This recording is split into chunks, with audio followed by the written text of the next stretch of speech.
la planta de B de Fraga se ha utilizado la herramienta Lean, mapeo del flujo de valor, para aumentar la eficiencia de los procesos de producción, proporcionando una visión global de la cadena de suministro desde las materias primas hasta el cliente, aunando flujos de materiales e información en un mismo diagrama.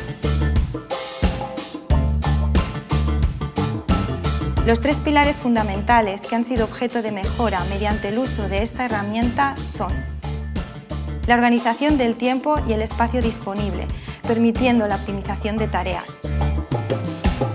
La creación de una dinámica de sinergias en la planta, combinando habilidades e interacciones entre departamentos.